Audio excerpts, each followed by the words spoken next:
पाकिस्तान से आए तमाम क्रिकेटर्स की जबरदस्त मेहमान नवाजी भारत में देखने को मिल रही है, लेकिन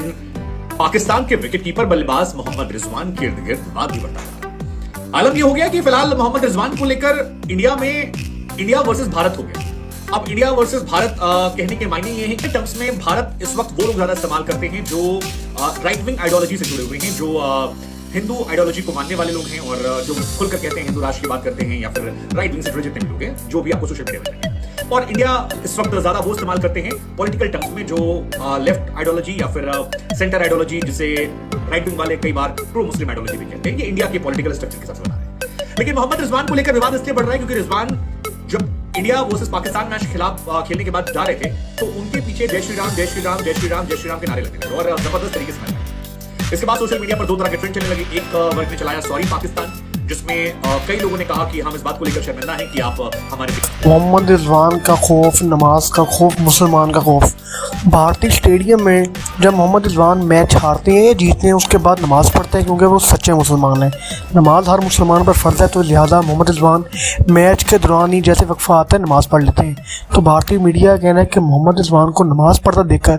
भारत में जितने भी हिंदू हैं उनका दिल करता है कि वो मुसलमान हो जाएँ। ऊपर एक वकील हैं भारत के अंदर, उन्होंने मोहम्मद रिजवान के ऊपर केस कर दिया सुप्रीम कोर्ट के अंदर, और केस में क्या लिखा गया कि मोहम्मद रिजवान के नमाज़ पढ़ने से हिंदू का जो मज़हब है वो ख़राब हो रहा है,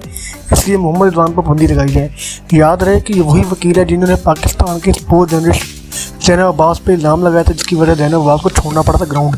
भारतीय मीडिया का कहना है कि क्रिकेट समेत देगा जितनी भी गेम है, तमाम के अंदर हर शख्स को मजहबी आज़ादी होती है। ख्वाह वो किसी भी मुल्क का हो, किसी भी मज़हब का हो, वो आज़ादाना अपनी सुमत अदा कर सकता है। अगर ICC ने ये पाबंदी लगाई तो ये सख्त खिलाफ होगा कानून के, और ICC को ये पाबंदी लगाना बहुत महंगा पड़ेगा, क्योंकि अगर ये पाबंदी मुसलमानों पर लगेगी तो ये पाबंदी हिंदुओं पर लगेगी कि हिंदू ग्राउंड के अंदर अपनी मजहबी सुमत अदा नहीं कर सकते। ये उनका एडवोकेट विनीत जिंदल जो है, उन्होंने ICC को लेटर लिखा है और इसकी कॉपी जो है वो BCCI एथिक्स कमेटी BCCI को, पाकिस्तान में PCB को भेजी गई है कि ऐसा करने से वो लोगों को प्रोवोक कर रहे हैं। अब इंडिया में इसको लेकर भी लड़ाई शुरू हो गई है। एक वर्ग कह रहा है कि भैया आप देश की जनभावनाओं का ख्याल रख रहे हैं, देश के सम्मान के लिए आप लड़ रहे हैं, आप जैसे अधिवक्ता को सलाम विनीत जिंदल को। दूसरे लोग कह रहे हैं कि यार ये आदमी जो है ये केवल लाइमलाइट लेने की कोशिश कर रहा है,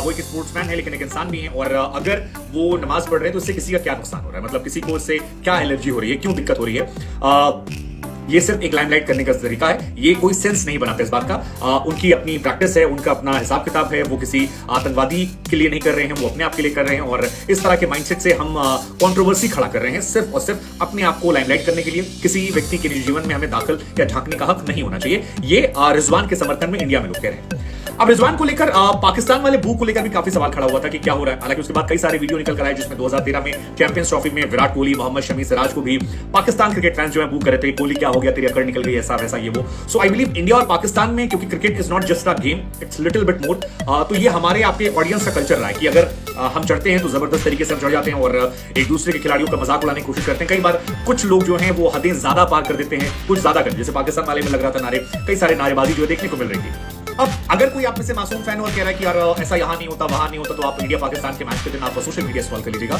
या किसी भी कमेंट सेक्शन को आप स्क्रॉल कर लीजिएगा, आपको वहां पर सैकड़ों हजारों लोग ऐसे मिल जाएंगे जो एक दूसरे के खिलाफ अपशब्दों का इस्तेमाल करते, एक दूसरे को नीचा दिखाते, एक दूसरे के ऊपर फफ्तियां कसते या उनके धार्मिक मुद्दों को लेकर आधार बनाते नजर आ जाएंगे। हालांकि रिजवान के मामले में जो ये वकील साहब इनका कहना है कि यार सिर्फ एक दो मैच तक नहीं है, इंडिया के खिलाफ मैच में भी वो पिच पर नमाज पढ़ रहे थे, जब वो पाकिस्तान से अमेरिका गए थे तो वहां भी कर रहे थे। So if you want to practise this religious thing, it's better कि वो अपने तक करें उसको, जब वो दुनिया में प्रचार प्रसार करते हैं। और उसमें कई और तर्क भी दिए जा रहे हैं जो रिजवान को नापसंद करने वाले लोग हैं कि PSL में भी कई बार साथी खिलाड़ियों को वो इस्लाम में कन्वर्ट करने की बात कर रहे थे। सो इसी के पीछे पूरा लॉजिक दिया गया है कि ICC spirit of the game को ध्यान में रखते हुए ये कदम उठाए, जैसे मोइन अली और धोनी से कहा गया था कि आप कोई ऐसा काम ना करें जो क्रिकेट के अलावा आप मत इन्वॉल्व। हमें लगा आप जानना चाहेंगे कि फकर जमान को लेकर पाकिस्तान की टीम मैनेजमेंट क्या है, तो वो जो प्रेस कॉन्फ्रेंस जो मैंने अटेंड की थी, तो शादाब की वाइस कैप्टन भी और आए भी थे और इंटरेक्शन उनसे हुई, तो मैंने उनसे यही पूछा था कि फकर की लास्ट भी नहीं खेले और पिछला ओवर भी नहीं खेले, लास्ट में लगा एशिया कप में ओरिजिनली वो नहीं थे, इंजरी होके तो आए थे। तो उन्होंने बोला कि वो हमारे एक इंपैक्ट और मैच था कि आप जानना चाहेंगे कि फकर जमान को लेकर पाकिस्तान की टीम मैनेजमेंट क्या है, तो वो जो प्रेस कॉन्फ्रेंस जो मैंने अटेंड भी की थी, तो शादाब की वाइस कैप्टन भी और आए भी थे और इंटरेक्शन भी उनसे हुई थी, तो मैंने उनसे यही पूछा था कि फकर क्योंकि लास्ट भी नहीं खेले और पिछला वार्म अप भी नहीं खेले, लास्ट में मेरा बोला एशिया कप में ओरिजिनली वो नहीं थे, इंजरी होती है तो वो आए थे। तो उन्होंने बोला कि वो हमारे एक इम्पैक्ट और मैच विनर है। इवन ये भी एडमिट किया कि उस तरीके के प्लेयर अपने पास है नहीं जो वैसे मैचेस जितवाए। उन्होंने कहा कि हम बैक करेंगे, वो थोड़ा सा भी एक ब्रेक दिया था ताकि मेंटली एक सही स्पेस में रहें। ऐसा है, हर चीज करने के अलग तरीके होते हैं, कभी आपकी सोच चल जाती है, कभी नहीं चलती। मेरा भी ये मानना है फखर जमान उनके बड़े मैच विनर हैं, और कभी कभी क्या होता है ना, वो